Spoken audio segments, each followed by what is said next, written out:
Muy buenos días, bienvenidos y bienvenidas a la mesa del día de hoy. El tema que vamos a tratar es literatura para pandemials, y nos referimos con pandemials a los niños y niñas que están naciendo en esta época tan complicada y tan confusa para muchos todavía.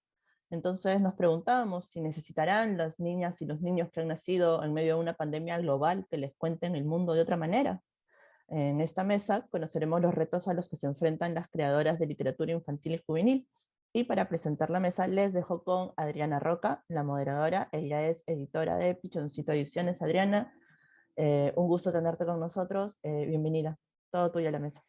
Gracias, Katy. Qué gusto. Bueno, bienvenidos a todos. Buenos días. Tenemos un sábado espectacular por delante. Tengo no solamente el placer, sino que el honor de moderar una mesa con tres mujeres a las que admiro, a las que sigo, las que me inspiran todos los días. Así que gracias. Y les voy a presentar quiénes son. La primera de ellas es Micaela Chirif, que es autora de literatura infantil. Ha escrito cuentos que en mi casa los leemos una y otra vez con mis hijos, entre ellos Más te vale mastodonte, Animales peruanos, Dentro de una cebra. Micaela, te has ganado una serie de premios espectaculares. Creo que estás a la vanguardia de la literatura infantil, no solo en el Perú, sino que a nivel global. Bienvenida. También estamos aquí con Gabriela Ibáñez. Gabriela dirige Polifonía, la editorial Polifonía, que no solamente creo que puso sobre la mesa la literatura infantil en el Perú, creo que ha sido la líder en crear, en darle a los peruanos, a Latinoamérica y creo que al mundo unos productos de literatura infantil y juvenil espectaculares, que son pues la cosa más linda que existe en Perú. Además eres distribuidora de muchos libros y de títulos que antes no llegaban al Perú. Y también estamos con Irina Burgos, que es especialista en literatura infantil, también es educadora. Ella trabaja en la Gran Biblioteca Pública de Lima, además ha sido jurado del último premio de literatura de 2021 en la categoría infantil. Así que pues esta es una mañana demasiado especial. Gracias a las tres por acompañarnos y bienvenidas. Hola Diana, gracias por la invitación y por acompañarnos hoy día. Bueno, hoy día quería que empezáramos conversando un poco sobre este término pandemials, qué significa pandemials, y les quería lanzar la pregunta a las tres, no sé quién quiere responder primero, pero ¿qué ha cambiado y qué permanece igual en la literatura infantil después de esta pandemia, durante esta pandemia? ¿Cómo sienten que se viene que viene cambiando? ¿Qué están consumiendo los lectores? ¿Cómo abordan la literatura hoy día los niños después de casi 2 años en casa, ¿no? Sin ir al colegio? Les suelto la pregunta, a ver qué me pueden contar sobre eso. ¿Quién quiere comenzar? Nadie, comienzo yo entonces. Es que yo creo que es decir, estamos sí en medio de una pandemia que es una situación especial, digamos, inusual, pero yo no creo que la literatura ni la aproximación de las niñas, de los niños o de los autores a la literatura cambie sustancialmente, ¿no? O sea, hemos tenido muchas veces contextos de violencia más parciales, digamos, no tan globales como este, contextos de guerra, contextos de enfermedades, pero a final de cuentas las cosas importantes de las que la literatura se ocupa siguen siendo las mismas, ¿no? O sea, los temas importantes para los seres humanos, ¿no? Desde los miedos, los afectos, esas cosas siguen siendo las mismas independientemente de los contextos que eventualmente podrían, sí, o sea, digamos, transmitirse en la producción literaria, pero no de manera intencional, creo yo, ¿no? Es decir, ¿por qué la literatura habría de responder tan coyunturalmente? ¿No? O sea, esta es una coyuntura como ha habido muchas otras, por más que esta sea, repito, como tenga un alcance mucho mayor y sea global, digamos, no haya un lugar del cual podamos salir, me imagino, pero ese no es mi área, que en términos de distribución de libros o en términos de movimiento de libros habrá habido ciertas modificaciones, pero yo creo que en términos de escritura no tiene por qué haberlas. O sea, sino estamos como recurriendo una vez más a la literatura como herramienta pedagógica, ¿no? O como herramienta que tiene que dar una respuesta ante una coyuntura que, digamos, ¿por qué yo que soy alguien que escribe o cualquier persona que escribe sabría más que los papás de un niño o de una niña o que sus maestros o que cualquiera, ¿no? O sea, ¿por qué darle al libro por qué adjudicarle esa autoridad como para tener que decir algo que explique de alguna manera una coyuntura que para todos nosotros resulta inexplicable? ¿No? O sea, no, ¿por qué un escritor tendría que saber? ¿Por qué atribuimos a un escritor o a una escritora, ¿no es cierto? Solamente porque lo que hace termina en un libro, ¿por qué le atribuimos una autoridad que no tiene? ¿No? O sea, que no tenemos respuesta. Y porque creo que la función de la literatura, si es que existe tal cosa como su función, no va tampoco por responder a las coyunturas y no va porque sería sería una función muy inmediatista, ¿no es cierto? Sería satisfacer la coyuntura y olvidarnos por completo que en el fondo el ejercicio de hacer literatura pasa por otros lugares, ¿no? Por otros registros, creo yo. Y sería como delegar en los libros una función que corresponde a los padres, a los maestros, a los medios de comunicación, a otras vías, ¿no? No a la literatura. Totalmente. No sé, Gaby, ¿tú cómo lo sientes en términos de distribución, en términos del consumo literario que se ha dado durante los últimos 2 años? ¿Sientes que han habido nuevos patrones respecto de qué tipo de libros se están empezando a leer más? ¿Sientes que se ha mantenido igual? ¿Cómo lo ves tú desde el punto de vista de una editorial y de una distribuidora?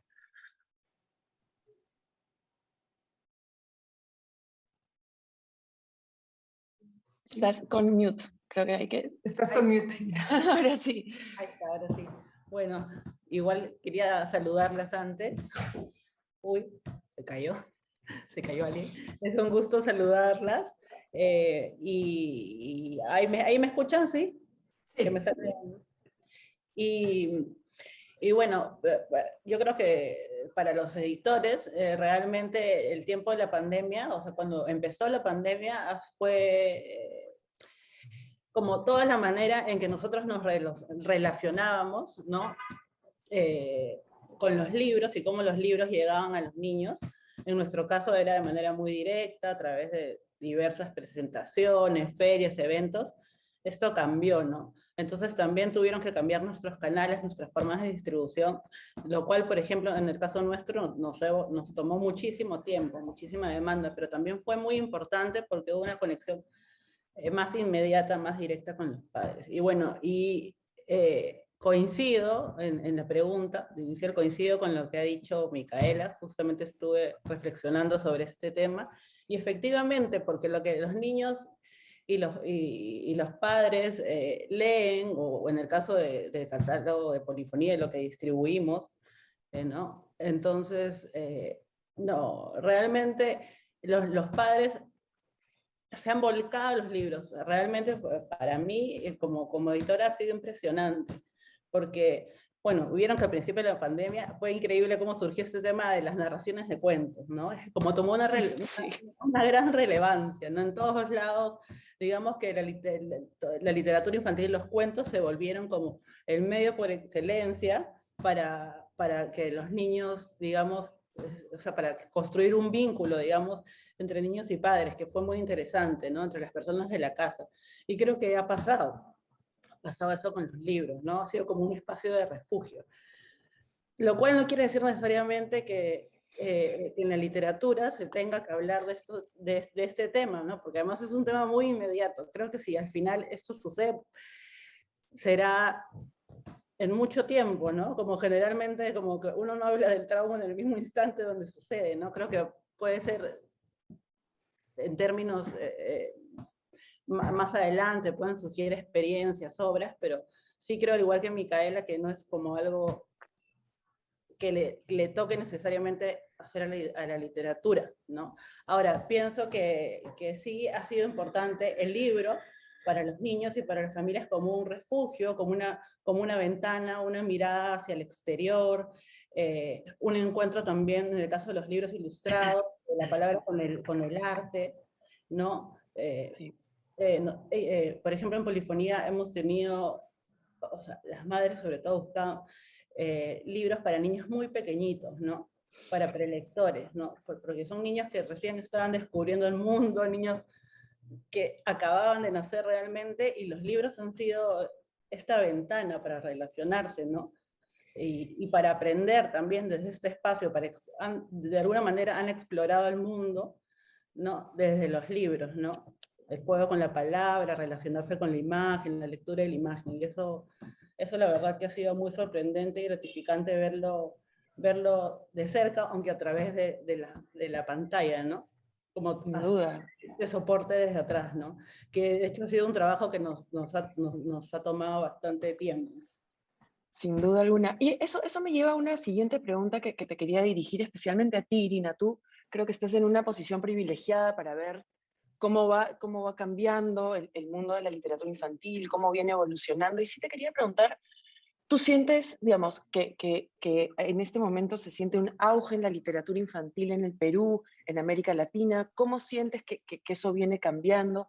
Por ejemplo, tenía una pregunta que reflexionando sobre las respuestas que ustedes me acaban de dar, claro, de repente no es tan así, pero ya se puede hablar de un lenguaje pandemial, ya está eso volcado en la literatura que está empezando a surgir. ¿Cómo lo ves tú? Lenguaje pandemial no me atrevería a decir estrictamente porque hay que tener en cuenta algo con la literatura. Un poco retomando lo que decía Gabriele y retomando también lo que decía Micaela, si hablamos de esta pandemia a partir del COVID-19, han surgido algunos libros que hablan sobre la pandemia, pero hay un problema fundamental, que siempre nos estamos refiriendo a tema, y la literatura no es tema, los tópicos siempre han estado ahí. Yo diría, un tópico en esta pandemia es la muerte, y recordemos que la muerte, yo he escuchado a mucha gente que dice, bueno, ahora en la literatura infantil se habla de la muerte. No se habla de la muerte ahora en la literatura infantil. Se ha hablado siempre de la muerte en la literatura infantil. Y aquí va el giro. El vínculo con la muerte, o que se aborde la muerte, que se mencione la muerte, que ocupe un espacio dentro de la narrativa dirigida a los niños, la tenemos desde los cuentos maravillosos, lo tenemos desde el cuento de hadas. Hay un cuento de los hermanos Grimm que se llama dos cuentos que están vinculados con la muerte, donde curiosamente la muerte en uno de estos es un personaje femenino o está dentro de las características femeninas, y hay otro donde está dentro de las características masculinas. Entonces, cada vez que hablamos de literatura tenemos que entender que es una forma de decir.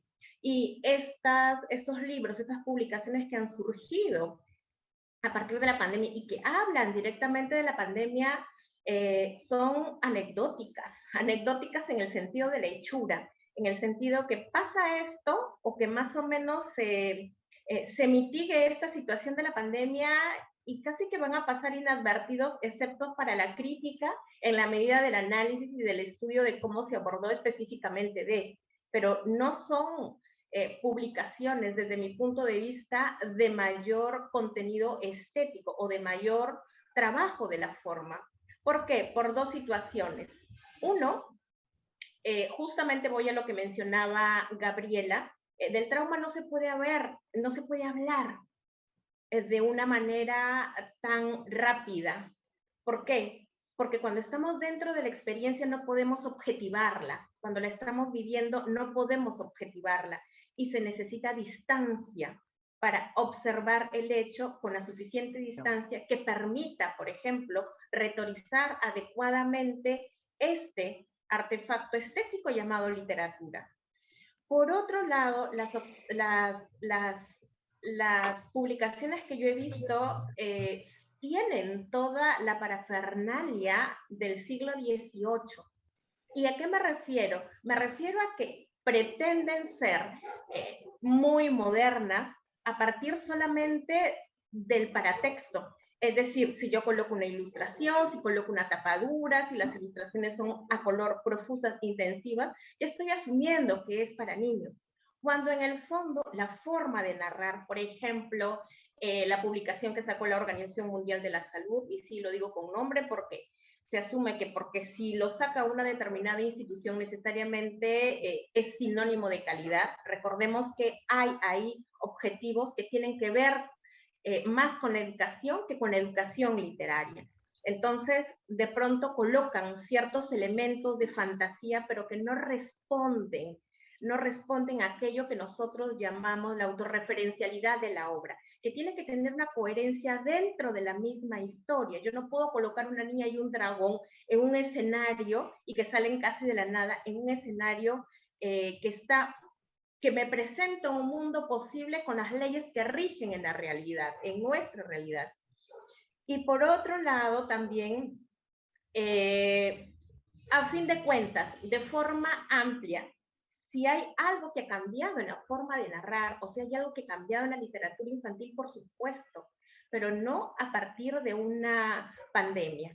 Que puede existir un cambio, entre comillas, entre el vínculo de la literatura con los primeros receptores, que son los padres o los adultos, y con el destinatario final, que es el niño, probablemente sí. Y aquí también hay que mirarlo con ciertos ojos críticos, porque de pronto el hecho que los niños ya no estén tanto tiempo en el colegio ha propiciado que los padres finalmente se hagan cargo de los niños. Y hacerse cargo de sus propios hijos implica también buscar otras formas que a ellos mismos les aireen la cotidianidad. Y una forma de estas es el libro. Ahora, por otro lado, en otro ámbito, la literatura infantil, entre comillas, se ha hecho más visible dentro de los circuitos digitales. Por ejemplo, vemos las transmisiones en vivo a acontecimientos referidos a la literatura infantil. Pero también hay muchísima distorsión. No se entiende muy bien qué es literatura infantil, no se hace una distinción con aquello que es infantilizado, no se hace una distinción básica en aquellas propuestas para mediar, digamos, literatura infantil o para vincular con la cultura escrita, que es la diferencia entre narración oral y lectura en voz alta. Se asumen que esas dos prácticas tienen el mismo nombre cuando son absolutamente diferentes, y se asume también que son dos formas que inevitablemente me van a llevar al libro, cuando no es así. Y si han cambiado alguna forma de narrar, sí. Por ejemplo, una prueba de esto es el libro álbum. Y una prueba de esto también, y que corresponde sobre todo al lenguaje de la imagen, que la imagen dice aquello que la palabra verbal no puede vehiculizar por sus propios límites. Entonces, estas transformaciones, por ejemplo, que se dan a partir de la segunda mitad del siglo XIX, no ha sido por una pandemia, ¿no? Ha sido porque estamos ante una etapa de la posmodernidad, por las formas de impresión, por la incursión de artistas como fotógrafos, diseñadores, publicistas en la literatura infantil, pero no específicamente por. Y si hablamos de pandemias y hablamos de niños que han nacido en un determinado contexto, tendrán ahora 1 año, 2 años.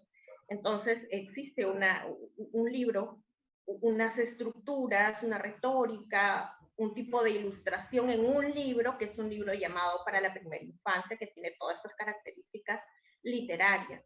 Ahora, y por último, ya con esto cierro esta parte, la literatura no está obligada a contarles algo que necesariamente está sucediendo ahora. A la literatura infantil se le carga de demasiadas responsabilidades, y si hay alguien que tiene que informar sobre lo que sucede, pues tendría que ser la familia, tendría que ser el Estado en forma fundamental. Y por último, si es que queremos hablar del COVID, presentar los libros informativos, que para mí es una forma perfecta en que se le puede hablar a un niño, a una niña, sobre lo que está pasando. Pero bueno, sabemos que también un libro informativo es un producto estético, literario, que tiene sus propios códigos, y que por supuesto los procesos artísticos no son a veces ni siquiera de 1 ni de 2 años.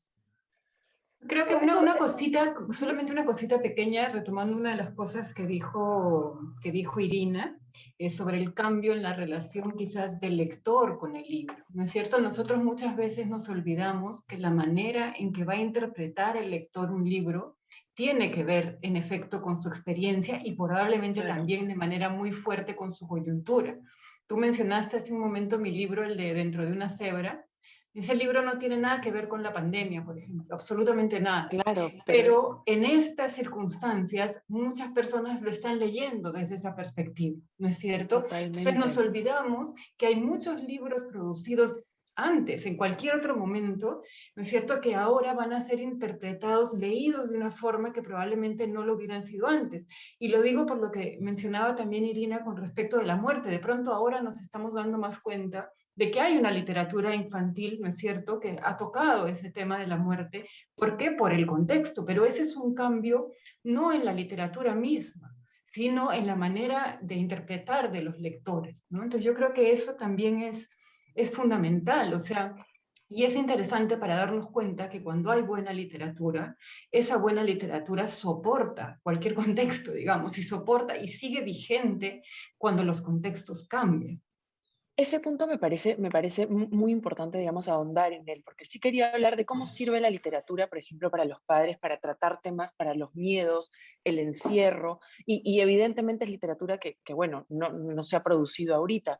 Pensaba, por ejemplo, en las guerras y en la literatura posguerra y cómo también hubo mucho impacto en cómo le explicaban los padres, digamos, o cómo lidiaban con muchos miedos que surgieron, y cómo hoy día estamos ante un contexto que es muy nuevo, que sigue sucediendo, pero que justamente hay libros que permiten abordar temores, abordar estreses. Entonces, ¿cómo sienten ustedes que sirve la literatura para abordar ese tipo de temores, para abordar temas que yo creo que a veces son complejos con los niños, que un padre no necesariamente sabe cómo abordar? ¿Qué impacto tiene la literatura en eso? ¿Cómo aborda la literatura los miedos, los temores, las ansiedades? No me dejan a mí sola ahora otra vez. Mira, yo creo que justo acá tengo una frase que me gustó mucho que leí en un artículo, que es una frase que recoge Michel Petit de un niño de la guerrilla colombiana que dice que tener un libro es como si fuera estuviese lloviendo y tú no te vas a mojar, ¿no? Lo dice un niño que está dentro de un contexto de guerra, ¿no? De guerra interna. Y yo creo que eso es la literatura, que eso ha sido la literatura infantil también en estos tiempos para los niños, ¿no? Sin necesariamente tener que hablar. Y más bien pienso que la literatura ha sido ese espacio. Además, la literatura infantil es amplia y tiene un registro desde el libro álbum, la poesía, pero también los relatos de aventura, ¿no? O sea, nos ofrece muchas posibilidades, ¿no? No solamente, como bien ha dicho Micaela, no solamente, además de los temas que realmente hemos podido, creo que sobre todo los padres han podido descubrir el abanico amplio, ¿no? De temas, también en las formas literarias. Y creo que eso es muy importante, ¿no? Como ha habido este momento más allá de la escuela o de lo pedagógico para descubrir este placer por la de lectura, por la palabra y por el vínculo también. Es muy importante el vínculo que se genera en una lectura compartida entre padre e hijo, ¿no? Y que se hablan de muchísimas cosas. Entonces, pienso que esto ha sido lo más relevante, desde mi opinión, importante para la literatura infantil, ¿no? Como generar esos espacios dentro de la familia que quizá por el tiempo, la vorágine de la vida no se daba, ¿no? Normalmente. O sea, digamos que esto se ha profundizado.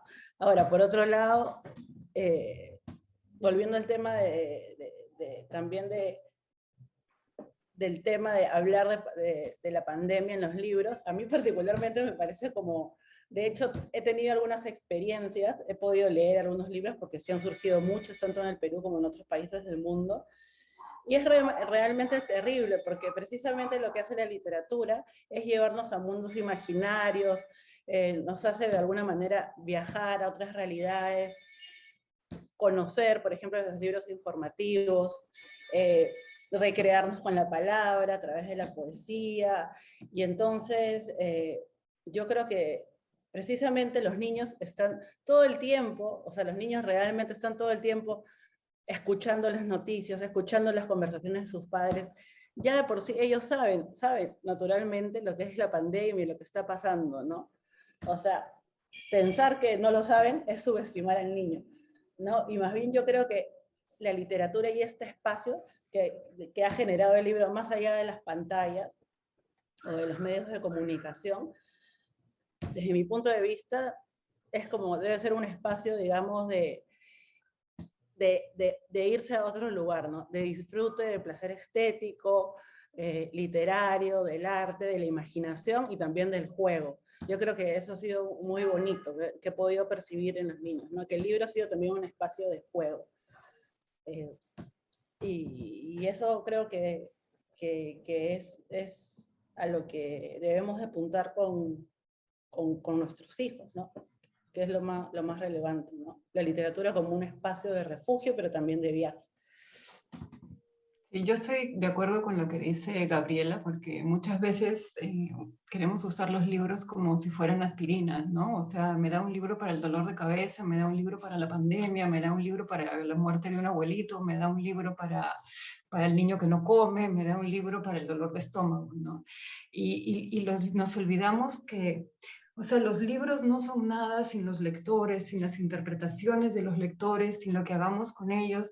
Cualquier buen libro, entre comillas, sirve en cualquier contexto, ¿no? Y muchas veces subestimamos esa función de evasión de la que hablaba Gabriela, que cumple muchas veces la literatura, y la permitimos, o sea, nos permitimos nosotros los adultos leer literatura de evasión y creemos que los niños, los pobres niños, tienen que estar leyendo literatura educativa todo el tiempo, que la literatura les tiene que dejar algo súper relevante todo el tiempo, como si nosotros no leyéramos un montón de novelas malas de vez en cuando, o policiales o lo que sea. ¿Por qué? Porque necesitamos ese descanso en nuestra cabeza, ¿no? O sea, porque necesitamos ese respiro, ese tiempo. Y por último, en efecto, creo que cualquier buen libro que tenga una cierta densidad sirve, entre comillas, porque no sirve, pero es relevante en cualquier contexto, ¿no es cierto? Porque podemos hilar temas, podemos abrir conversaciones, porque podemos problematizar, porque la manera en que lo leamos obviamente va a despertar una conversación que tenga que ver con nuestras preocupaciones, ¿no? Hay muchas experiencias, ¿no es cierto?, de niños que han leído ciertos libros de maneras completamente distintas, ¿no es cierto? ¿Por qué? Porque es un reflejo de lo que hay en su vida interior, en su mundo interior, en sus preocupaciones. Entonces, y también nos olvidamos que hablar de la muerte, por ejemplo, hablar de la sexualidad, hablar de cualquier otro, estos temas importantes, no es algo que se tenga que hacer puntualmente, ¿no? O sea, no es que tenemos que hablar de la muerte cuando se murió un abuelito, o se murió una abuelita, o se murió el perrito, o lo que fuere. O sea, la muerte es algo de lo que podemos hablar casi en cualquier contexto, en cualquier circunstancia, ¿no? O sea, no utilizarlo como ahora vamos, y es posible que más bien en el momento en que la muerte se produce, no querramos hablar de ella, ¿no es cierto? Más bien, como decía Gabriela, además del trauma no se habla en el momento. Entonces, muchas veces más bien queremos hablar de otras cosas, evadir, tomarnos un tiempo de descanso, pensar en otra cosa, hasta que el impacto tan potente de la emoción se haya suavizado lo suficiente como para poder hablar de eso, ¿no? O sea, porque eso también de machacarle al pobre niño, y ahora qué sientes, y ahora dime, y ahora hablemos de esto, porque es importante. O sea, yo creo que con un niño hay que generar un espacio de confianza que permita que el niño, cuando esté listo, pregunte lo que quiera, ¿no? Entonces, y creo que hay que responder a lo que pregunte y nunca a más de lo que pregunte, ¿no? Que hay ese chiste famoso que un niño pregunta a su mamá qué es virgen, y la madre se manda con una explicación así complejísima, no sé qué, enredadísima, y el niño dice, ¿y por qué la botella de aceite dice virgen? ¿No? Entonces, claro, también, o sea, hay que ver cuánto está en nosotros y cuánto es lo que está pidiendo un niño, ¿no? Y entonces hay que darle lo que pide, pero también dentro de lo que pide y dentro de lo que... O sea, no hay que hacernos más bolas de las que hay, ¿no? De las que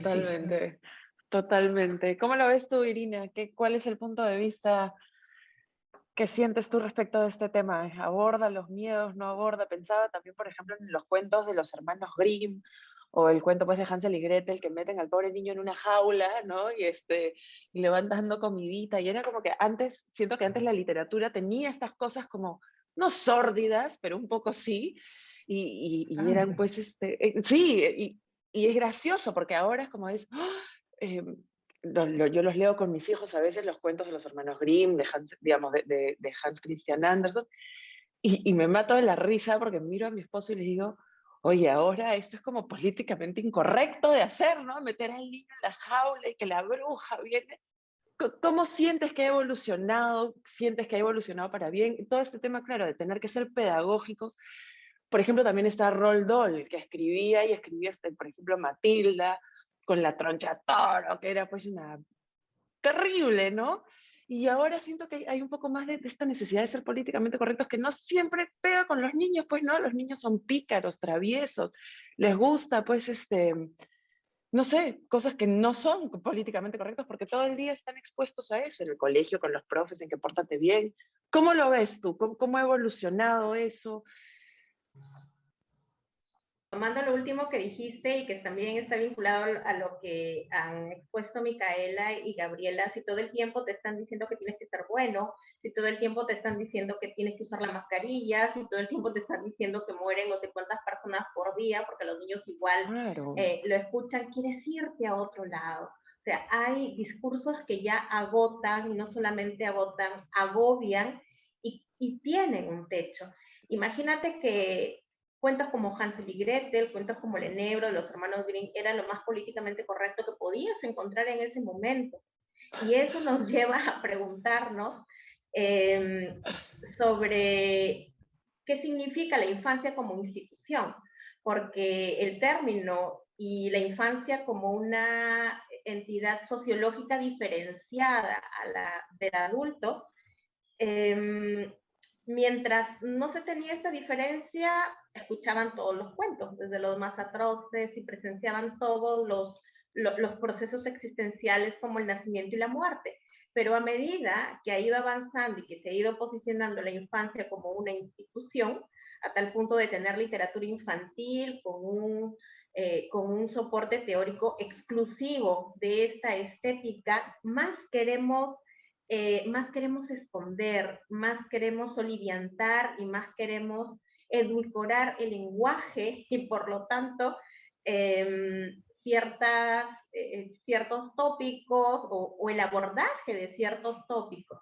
Entonces, yo no entiendo realmente, yo no entiendo qué significa cuidar a un niño, porque parece que se nos pasa la mano y cuidar implica sobreproteger. Y cuando sobreproteges a alguien, lo incapacitas, lo dejas sin las herramientas para poder enfrentar ciertos espacios y ciertos eventos incluso de la vida misma. Y es tan, me llama tanto la atención porque queremos encontrar modelos y queremos encontrar ejemplos. No nosotros, sino quienes miran la literatura como un discurso del que podemos extraer enseñanzas rápidas y enseñanzas pragmáticas para la vida diaria. Eso pues déjenselo a las, no sé, a las pastillitas, a las pastillitas de la moral, a las pastillitas diarias de felicidad y ese tipo de cuestiones vinculados al discurso de la emoción. Los personajes contemporáneos en la literatura infantil ya no son modelos para ser admirados como tal, no son modelos heroicos. Esa es un ingrediente específico de la literatura infantil contemporánea o posmoderna. Ya no son modelos para ser admirados por los niños, sino se parecen a ellos.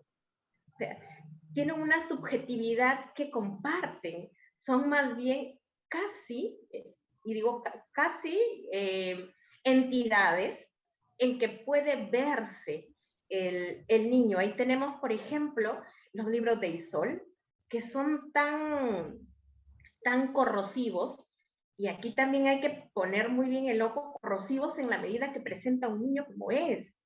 ¿Y qué quiere decir esto? que lamentablemente asumimos la infancia en sí misma transgresora. ¿Y por qué digo lamentable? Porque no lo dejamos ser, porque queremos amarrarlo por donde sea. Incluso Jorge La Rosa, un filósofo que habla mucho de la experiencia literaria, dice, no se deja la lectura salvaje, se tiene miedo de la palabra. Y ese miedo de la palabra, pues está de que la palabra me afecta de tal o cual manera, que sí, pero tampoco es que va a hacer las grandes transformaciones. Está muy vinculada a la cosmovisión judeo-cristiana. Entonces todavía mantenemos ciertas visiones de la palabra que va a hacer daño o de la palabra que va a hacer bien, ¿no? Y entramos a este callejón tan oscuro de la farmacopedia, ¿no? Yo te receto un libro para tal mal, yo te receto un libro para esta cosa.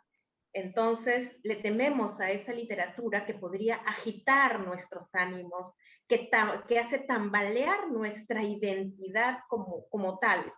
Entonces, si la literatura sirve o no sirve, no en términos pragmáticos, porque incluso cuando uno se enfrenta a un libro que te afecta de manera profunda, que te hace tambalear, y ojo, ese hacer tambalear no quiere decir que vas a cambiar de la noche a la mañana, que vas a abandonar tu ideología y tus creencias, sino que la somete en tela de juicio, no significa que sirve para tal o cual cosa, porque es un proceso muy lento, y la lectura salvaje tal cual sin regla igual. Es un proceso muy, muy lento en que incluso un lector, ni siquiera un lector adulto, puede decir qué sintió. Por ejemplo, yo leí Madame Bovary a los 13 años y a mí me sorprendió tanto que me gustara sin comprender por qué me gusta. Entonces, ahí está la literatura. En el club de lectura que dirijo en la Biblioteca Nacional, cuando hemos leído los cuentos de los hermanos Grimm, hay una frase que siempre me da vueltas, porque hemos leído los más escabrosos. Entonces una niña dice, es sangriento, pero es bonito. Pero se puede ser ambas cosas. Claro, y dice, a mí me gusta, eso es belleza, dice. Y yo me quedo así, yo le digo, pero ¿qué es belleza? ¿Qué es belleza para ti?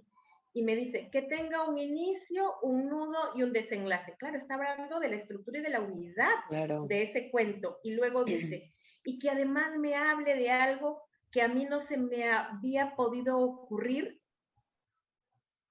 decirlo de esa manera. O sea, tienen unas formas de leer. Y la literatura brinda espacios alternos, digámoslo así, a la realidad. Necesitamos escaparnos. ¿Por qué mirar mal la literatura escapista? No, al contrario, démonos estos respiros. Y si yo puedo hablar de manera personal, a mí, ¿para qué me sirve la literatura?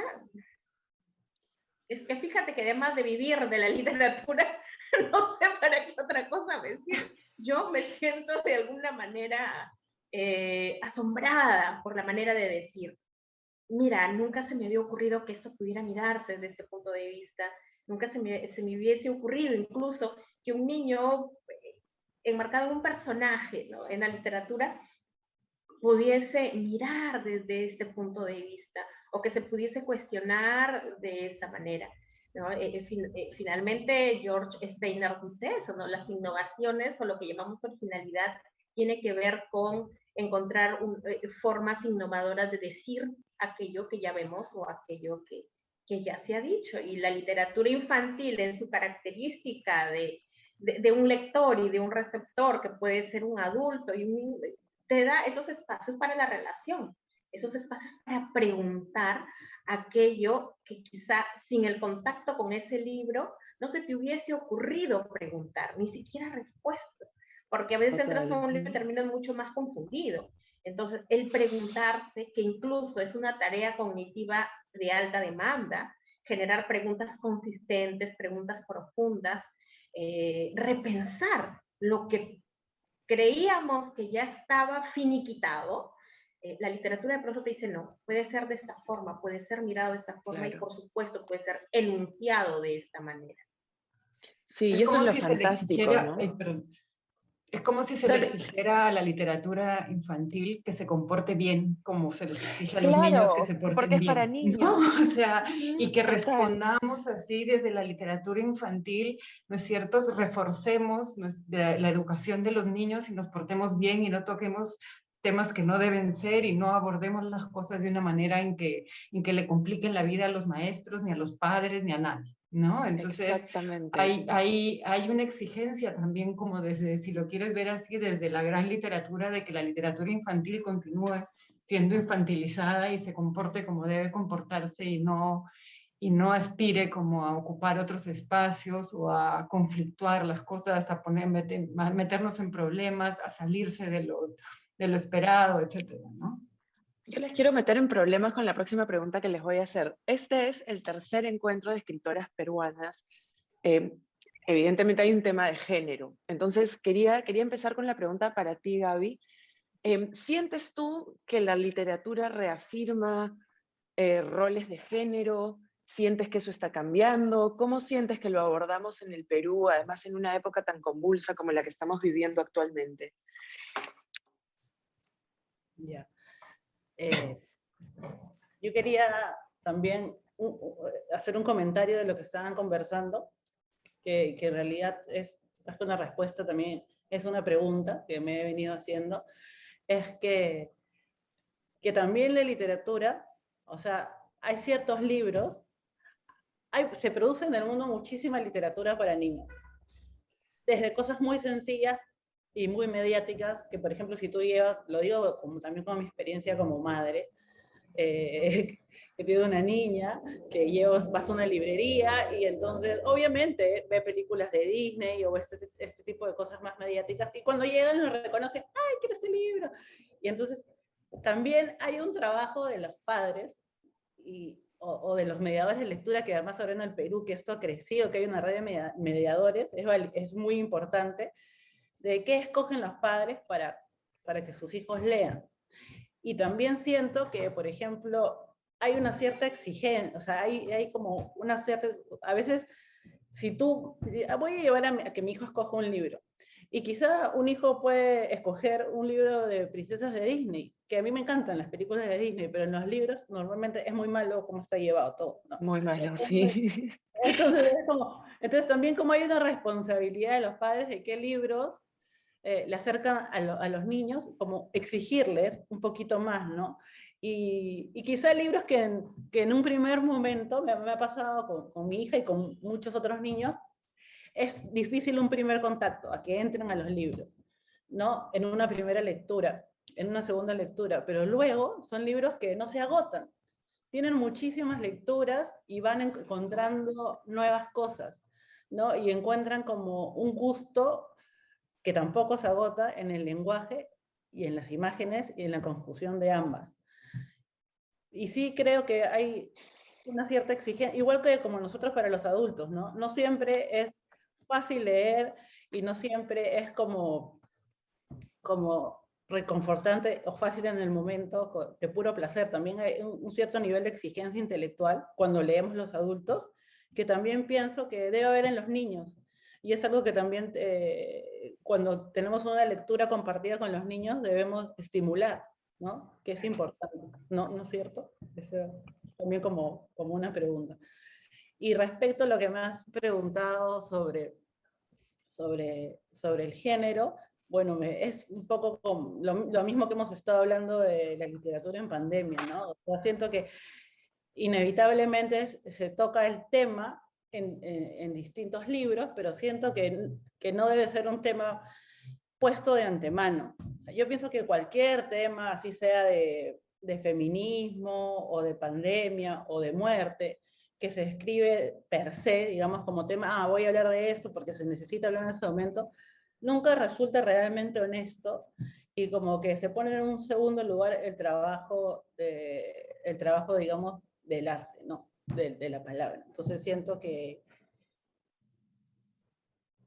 no es, o sea, no siento que no es como una responsabilidad, una vez más, como han dicho Irina y Micaela, que le toque específicamente a la literatura infantil, pero es cierto que sí hay o sea, ya se está manifestando, se ha manifestado en diferentes, pero no desde ahora, desde siempre. Porque en realidad personajes, mujeres, como acaba de hablar de Madame Bovary, por ejemplo, Irina, siempre ha estado en la historia de la literatura infantil, siempre ha estado presente el tema. Y yo más bien me venía haciendo una pregunta, porque esto es una mesa más donde todas somos mujeres, ¿no? Y cuando bueno, yo trabajo, represento editoriales de Latinoamérica, y todas somos mujeres también las editoras, normalmente. Entonces yo me quería preguntar por qué, o sea, son muy pocos los hombres, conozco editores de literatura infantil, y por ejemplo, en la casa editorial hay un editor que es hombre, pero la mayoría, las editoras, todas son mujeres después, ¿no? Entonces yo me quería preguntar, ¿no? Quería preguntarles a ustedes, ¿por qué creen que en la literatura infantil... Porque yo creo que se asume la literatura infantil como una extensión de la función materna. Yo me acuerdo mucho en una entrevista, creo, a Sendak, que Sendak cuenta que cada vez que lo presentan a un señor y dicen Maurice Sendak, que escribe libros para niños, casi invariablemente el señor respondía, ah, qué bien, le voy a presentar a mi esposa. ¿No? O sea, de verdad, porque es una extensión y al mismo tiempo, a pesar de que ser un medio mayoritariamente femenino, ¿no es cierto? Si tú miras los nombres, digamos, de éxito, ahí las cosas o se emparejan o se inclinan a favor de los hombres, ¿no? Y eso no es por una cuestión de calidad, es porque sigue siendo un esquema muy machista el que hay detrás a final de cuentas, ¿no? Y el acceso, etcétera, sigue estando siempre a favor de los hombres, ¿no? Entonces, pero yo creo que es quizás otra de las razones por las cuales la literatura infantil se minimiza, ¿no es cierto? Porque se asume como una función materna que está devaluada, que no tendría por qué estar, pero la función materna está devaluada como una función de segunda y por lo tanto la de la literatura infantil también.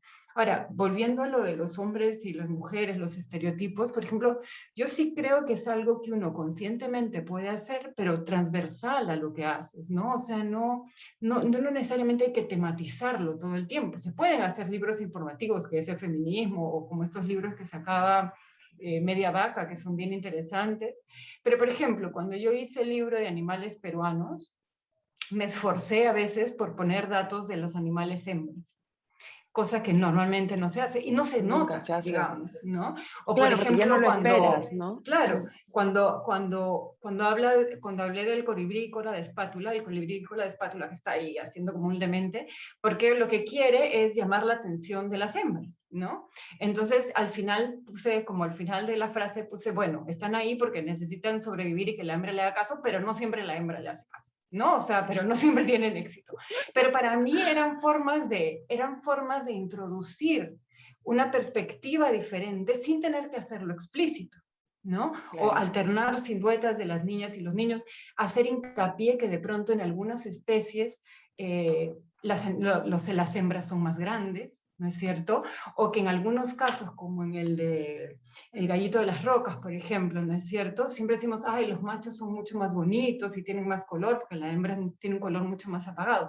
Pero, por ejemplo, explicar por qué. Porque el macho, así con todos sus colores llamativos, está llamando la atención de los depredadores, ¿no es cierto? Para que la hembra pase más desapercibida, para que no corran peligro los huevos de la, ¿no? Entonces, eso, o sea, cambiar de una manera más imperceptible a dar un enfoque distinto, claro, sin tener que decir las mujeres, ¿no es cierto? Sino simplemente hacerlo transversal y encontrar esos otros ángulos a los que normalmente no nos aproximamos, ¿no? O hablar, por ejemplo, no sé, del zambullidor de Junín, que cría en conjunto, ¿no es cierto? Los dos padres crían en conjunto al polluelo. Entonces, eliges ese dato, porque tienes 10 líneas. Entonces, eliges ese dato, entonces no tienes que hacerlo tan explícito, pero sí puedes como introducir perspectivas distintas. Ahora, tal como lo hablábamos, yo creo que había literatura mucho más abierta y mucho más revolucionaria en términos de hombres y mujeres en los años 60 a los años 70, ¿no? Ha habido hasta libros con fotos de desnudos para niños, cosas que serían absolutamente inadmisibles en este momento, y personajes femeninos muchísimo más interesantes muchas veces que los de ahora, ¿no? Sí. Totalmente. Quería hacer un comentario respecto a la crianza compartida, que ha comentado ahora Micaela. Es que es como si los padres, no sé, o sea, como que fuese tarea de las mujeres ocuparse de los niños. Y eso también lo veo reflejada en la editorial, porque la mayoría, creo que el 99.5% de personas que nos preguntan por libros para niños y nos compran son mujeres.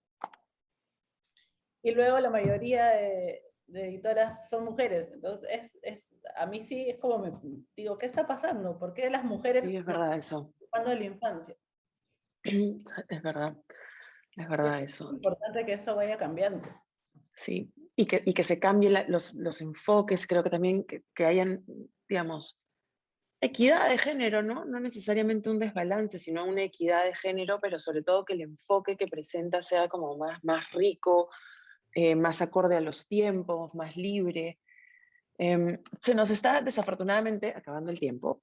Creo que nos podríamos quedar aquí conversando mucho rato de cosas que, bueno, a mí me fascinan, pero quería aprovechar, tenemos dos preguntas del público, entonces quería lanzárselas para que nos ayudaran a responderlas. Y una de ellas es si dentro de estos cambios que se vienen dando en los gustos, en los estilos, nos pregunta Ángela Ludeña si, digamos, en estos cambios que se dan, ¿qué opinamos de las mangas? ¿Qué les parece la manga como Bueno, el como manga no es literatura? necesariamente infantil, ¿no? No, creo que es también además juvenil.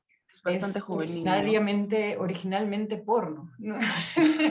O sea, viene de las imágenes, de las ilustraciones que se hacían pornográficas, que se hacían en Japón, que lo que pasa es que las hacían pintores de mucha calidad, ¿no es cierto? Que las hacían para poder venderlas y sostenerse con eso, porque era mucho más vendible que su trabajo no porno, digamos, ¿no? Entonces, por eso viene de ahí como ilustraciones muy exageradas de pronto, ¿no es cierto? Con características muy exageradas porque viene, o sea, esa es su cuna, ¿no? Entonces, donde había una ilustración pornográfica en la que obviamente los genitales, por ejemplo, se exageraban muchísimo, a mí me parece que es perfectamente válida como cualquier otra manifestación literaria, o sea, no es un problema de registro, ¿no? No es un problema de si es manga, si es cómic, si es poesía, si es teatro, lo que fuera, es un problema de calidad simplemente, ¿no?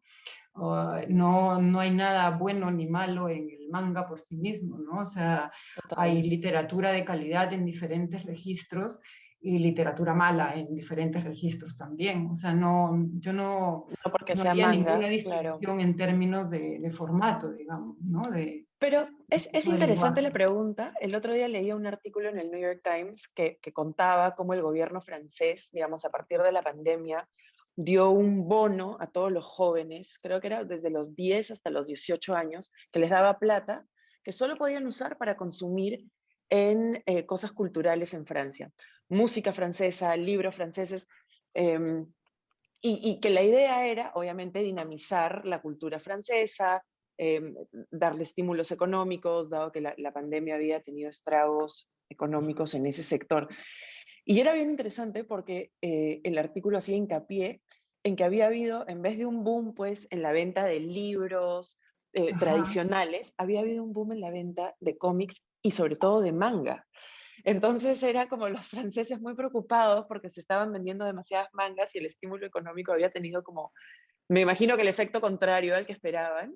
Así que me pareció interesante el enfoque de que, claro, no se consideraba la manga dentro de este mundo cultural tradicional, Porque digamos. todavía seguimos haciendo la distinción entre alta cultura y baja cultura, digamos, ¿no? Y todavía creemos que hay manifestaciones culturales que no son dignas de entrar, entre ellas la literatura infantil, dentro de la alta cultura, dentro de lo que, ¿no es cierto?, se acepta como cultural o como oficialmente, formalmente parte del mundo de la cultura. Y yo creo que eso es un prejuicio enorme que además nos limita muchísimo en el acceso a cosas que podrían ser muy interesantes y nos quedamos en una versión de la cultura muy aburrida, muy conservadora, muy inamovible, y terminamos abriendo mucho más la brecha, ¿no? O sea, ¿por qué el cómic no puede ser, por qué el manga no es una manifestación cultural válida? Claro que lo es, ¿no? Claro que lo es. Totalmente.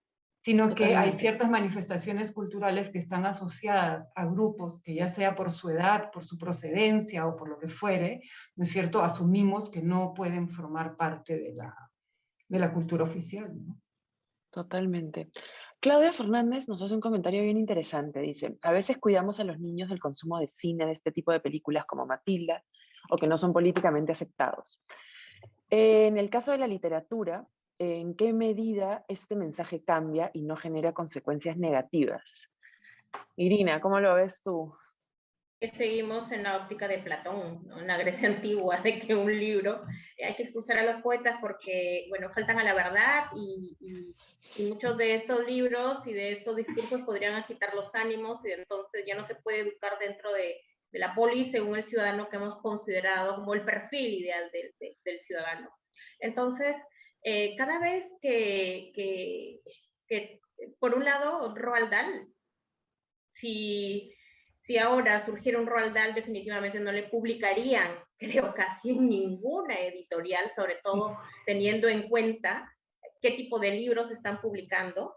En segunda instancia, hay un doble discurso, ¿no? Hablamos de que las niñas tienen que ser empoderadas, y el término empoderado a mí me chirría mucho porque el hecho de decir vamos a empoderar a las niñas con estos libros implica una mirada vertical, que tú vas a hacer de esa niña aquello que tú consideras que es una niña y una feminidad ideal, cuando hay que mostrar muchas diversidades, ¿no? Y finalmente, no olvidar que también somos entidades biológicas y culturales, ¿no? Que hay una interacción entre estos dos, entre estas dos constituciones de una mujer y de un hombre.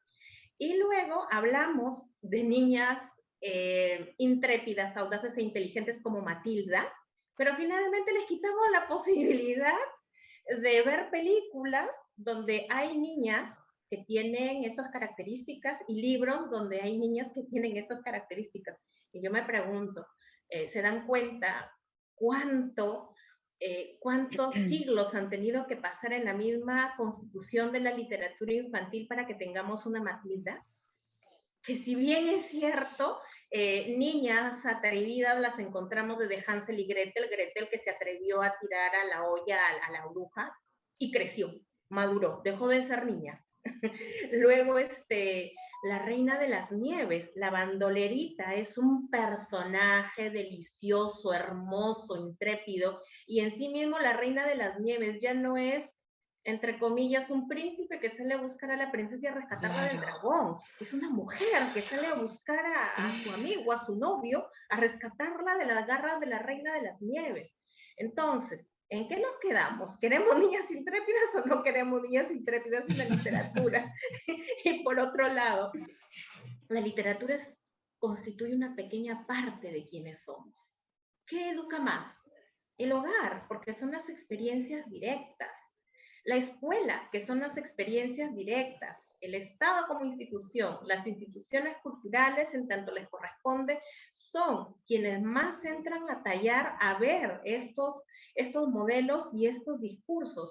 La formación moral, la formación subjetiva, la formación ética de una persona demanda de mucho tiempo y demanda de múltiples factores.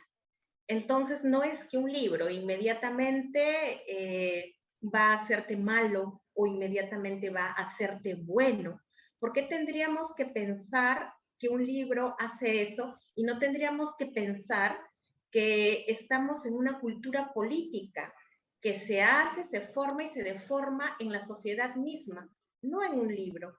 Y además estamos menospreciando la lectura de los niños. Los niños saben que es ficción de aquello que no lo es.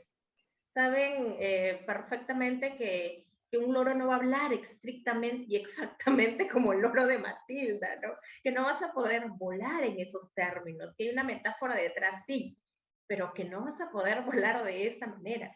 Entonces, habría incluso que hacer un estudio longitudinal de 10 años para ver, a ver, quiénes han leído Matilda y cómo son ahora. ¿Son Matildas o no son Matildas? Roald Dahl nos ha fallado. Entonces, porque además establecemos una relación causa-efecto entre lo que un niño lee y lo que un niño es absolutamente delirante, ¿no? O sea, sí.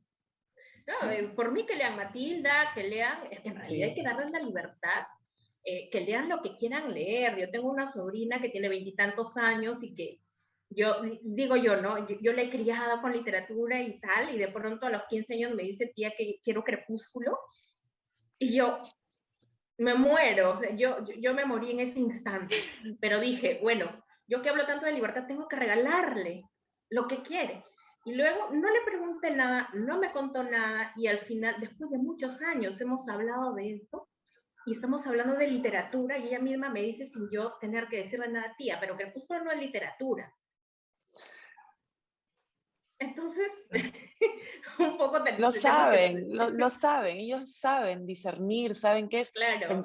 Pensaba mientras conversaban en este autor inglés que se llama David Wallace, que escribe todos estos libros, Bad Dad, y todos estos que han causado pues mucha controversia porque los personajes son terribles y son graciosísimos y son el antimodelo, pues, así, exacto. El antimodelo total. Y los niños mueren por ellos, ha sido pues el boom literario y me parece que es fantástico que además generen esa controversia porque dice, bueno, todavía tenemos muchos preconceptos un poco rezagados en el tiempo. Y me gusta mucho esa pregunta que tú planteas, ¿queremos más Matildas? Sí. Bueno, creo que el tiempo nos ha ganado. No saben lo inspirada que salgo de esta charla. He apuntado como 15 cosas que me voy a quedar pensando en ellas. Qué placer ha sido conversar con ustedes. Cada una de ustedes tiene tanta experiencia y la verdad que son mujeres a las que yo admiro muchísimo. Gracias por estar hoy día con nosotros aquí en la mesa de literatura infantil. Y bueno, gracias por todo lo que han podido compartir. Creo que su sabiduría, sus puntos de vista enriquecen la conversación y simplemente hacen que este mundo tan maravilloso siga creciendo. Y gracias. Gracias a las tres. Gracias. Sí, gracias.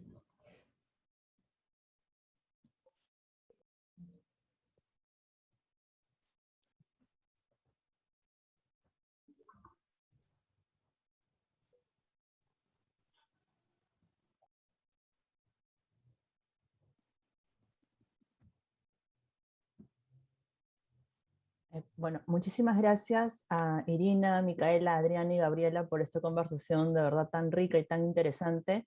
Hubiéramos querido que continúe, pero bueno, el tiempo, como dijo Adri, nos ganó. Para terminar esta mesa, para terminar esta jornada, les invitamos a que se queden porque viene una función de cuentacuentos. Y bueno, después del cuentacuentos les comento cuál va a ser el programa del día lunes. Muchas gracias por estar aquí. Gracias, Katy. Un placer. Chao. Chao, gracias. Chao, gracias.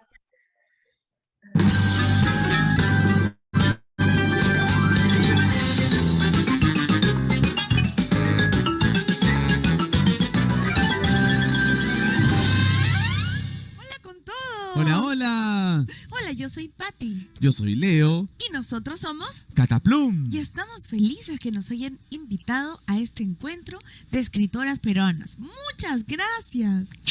Y a nosotros nos encanta cantar, así que vamos a cantar todos. Y nos encanta cantar y escuchar cuentos. Y qué maravilla que sean unas chicas súper inteligentes que narran y escriben cuentos maravillosos. Unas tromes, vamos a cantar. Hola, ¿cómo estás? Vamos a cantar, vamos a aplaudir y a zapatear. Muevo la cabeza, sacudo las manos para no olvidar. Hay que saludar, cabeza. Muevo la cabeza, sacudo las manos para no olvidar. Hay que saludar. Otra vez. Hola, ¿cómo estás? Vamos a cantar, vamos a aplaudir y a zapatear. Muevo la cabeza, sacudo las manos para no olvidar. Hay que saludar, cabeza. Muevo la cabeza, sacudo las manos para no olvidar. Hay que saludar. Eso. Hola, hola, ¿cómo estás? Con mis manos me voy a saludar. Hola, hola, ¿cómo estás? Con mis manos te voy a saludar. Y lo hacemos cantando. Vamos. Hola, hola, ¿cómo estás? Con mis manos te voy a saludar. Hola, hola, ¿cómo estás? Con mis manos te voy a saludar. Vamos, escuchen. Aprendan todos. Hola, hola, ¿cómo estás? Con mis manos te voy a saludar. Otra vez. Hola, Hola, ¿cómo estás? Con mis manos te voy a saludar. hola, hola, ¿cómo estás? Con mis manos te voy a saludar. Todos. Hola, hola, ¿cómo estás? Con mis manos te voy a saludar. ¿Qué tal si hacemos una más todos? Una pasada todos. A ver. Hola, hola, ¿cómo estás? Con mis manos te voy a saludar. Te voy a saludar. Te voy a saludar. Te voy a saludar. Muy bien, desde temprano tengo a un amigo que quiere saludar a todos los que están ahí conectados. Desde temprano me tiene. ¡Tarararán! Aquí estoy yo. Todavía no, Tortuguín. Ay, perdón. Bueno, me tiene así, desde la mañana, tempranito, como desde yo. ¡Tararán! ¡Tarararán! Aquí estoy yo, el gran ¿Qué, no? Bueno, Ay, ya ya, estás está acá. bien, ya. Bueno, ahora sí, con ustedes. ¡Tarararán! ¡Tarararán! ¡Tararán! Ay, Tortuguín, no me vas a dejar presentarte. Pati, estoy muy apurado, creo, ¿no? Estás emocionado. Estoy emocionado porque vi a un amigo venado. Y después me fui con él a tomar un helado. Ay, estás poeta, qué bueno, porque justo estamos... Soy un poeta y me gusta jugar con la raqueta. Bueno, ahora que estás... Y cuando voy en competencias, me encanta llegar a la meta. ¿Ya, Tortuguín? Sí, es que me inspiran estas chicas hermosas y tromes. Ay, sí, que son unas escritoras increíbles. Unas escritoras que son lo máximo. ¿Ya? Ya, está bien, puedes hablar. Gracias. Porque no es bueno interrumpir. ¿Ya? Es muy mala educación. Tortuguín, Ya que llegaste, saluda elegantemente a todo nuestro público. ¿El qué? Elegantemente. Elefantemente, No, ya. elegantemente, porque es un encuentro muy especial el de hoy. Ya, está bien. Voy a saludar, como dice Pati. La verdad no entendí, pero voy a saludar. Chao, nos vemos. ¿Cómo vas a decir chao, Tortuguín? Acabas ¿Que de no? llegar. Tienes razón, acabo de llegar, ¿no? Sí. Ya, hasta la vista. Hasta la vista. No, Tortuguín, acabas ¿No? de llegar en este preciso momento. Entonces, ¿qué hago, Pati? ¡Ayúdame, Pati! Tortuguín, si llegas en la mañana, dices... Buenas noches. No, si llegas en la tarde, dices buenas... Días. Ay, y si llegas de noche, dices buenas... Tardes. Ay, Tortuguín. ¿Qué está mal? Mejor te voy a enseñar a saludar. Repite, Enséñame, Pati. repite todo lo que yo digo. Ok. ¿Estás listo, no? Estoy listo. Muy bien. Querido público, Querido público, tengan ustedes tengan ustedes muy buenos días. muy buenos días. ¿Ya está? ¡Ya está! No, eso no, Tortuguín. No, eso no. Tortuguín. Está buenazo. ¡Ay, ese es mi no! ¡Ay, Pati! Tortuguín, no entiendes nada.